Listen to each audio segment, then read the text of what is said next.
London saw chaos this weekend. More than 1 lakh people marched across the streets of British capital.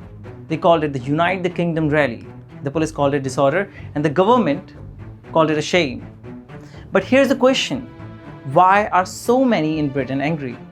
Angry enough to march, angry enough to clash with the police, angry enough to say, we are being colonized by our former colonies. Tonight we tell you the story and why it happened in London. Who was behind it, why it matters, and what it tells us about Britain today. Point 1. What happened in London? The rally took place on Saturday, led by Tommy Robinson, one of the most controversial political activists in Britain. The turnout was massive. More than 1 lakh people, they carried Union Jacks and flags of St. George.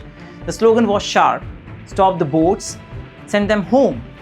Enough is enough, save our children. The anger is quickly spilled over protesters, clashed with police. Officers were attacked with projectiles. 26 policemen were injured and 25 protesters were arrested.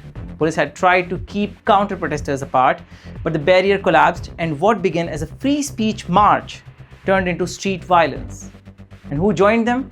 Not just Britons, far-right leaders from Europe voiced support. French politician Eric Zemmour said, we are both being colonized by our former colonies. Even Elon Musk addressed the rally virtually, attacking uncontrolled migration and calling for regime change in Britain. This was not fringe protest, it was one of the largest right-wing rallies Britain has seen in decades. Who is Tommy Robinson? His real name is Stephen Yaxley Lennon. In 2009, he founded the English Defence League, EDL, a street movement against what he called radical Islam. It became infamous for violent protest. Robinson has been jailed several times, contempt of court, assault, fraud, and most recently for defying a court order after labeling a Syrian refugee. Yet his popularity has grown online. Tech moguls like Elon Musk amplified his voice, and political figures like Steve Bannon gave him a platform. So who is Tommy Robinson? To his supporters, he's a truth teller, a voice for a voice for the working class Britons who feel ignored. To his critics, he's a far-right agitator who spread hate. But the rally in London showed one thing. Whether you like him or not, Robinson has tapped into a deep resentment brewing in Britain. Point 3. Why are Britons angry? This is the real question. Why are so many people marching? The answer lies in immigration, economics, and identity. Immigration crisis. For years, Britain has struggled with migrants crossing the English Channel on small boats. They come from Africa, the Middle East, and South Asia. Many seek asylum, some vanish into the system. The government houses them in hotels at taxpayer expense. Locals see it as unfair, especially when public services are collapsing. Economic strain. Britain is in economic turmoil. Stagnant growth, high inflation, scarce housing, struggling NHS. When resources are scarce, resentment grows. People ask, why are we paying for migrants when our own families are struggling? And crime and safety. In July, an asylum seeker at the hotel in Epping was accused of sexually assaulting a girl. He denied it, but the case sparked outrage. For many Britons, this became a symbol, migrants as a threat to public safety.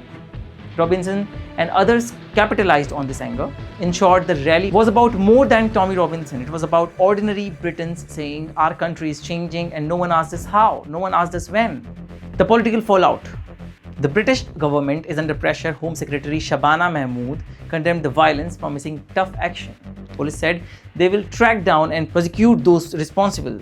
But condemnation will not solve the problem. The truth is, mainstream politics in Britain has failed to address these issues. Illegal immigration, strain on housing, fears about culture and identity. And when mainstream leaders ignore it, fringe leaders fill the vacuum. That's what Tommy Robinson represents today. The larger question is, Britain once ruled colonies across Asia and Africa. Today, many immigrants come from those very regions, and now some Britons feel like they are the one being colonized. Is that an exaggeration? Perhaps.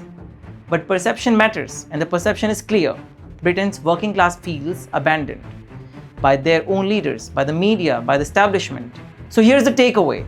The Unite the Kingdom rally was not just about one man or one march.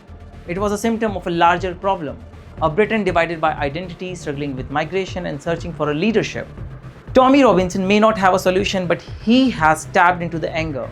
And if Britain's mainstream leadership continue to ignore that anger, these rallies will only grow louder, bigger and more dangerous. Thank you for watching. I'm Shubham Tiwari and you're watching The News Point. Until next time.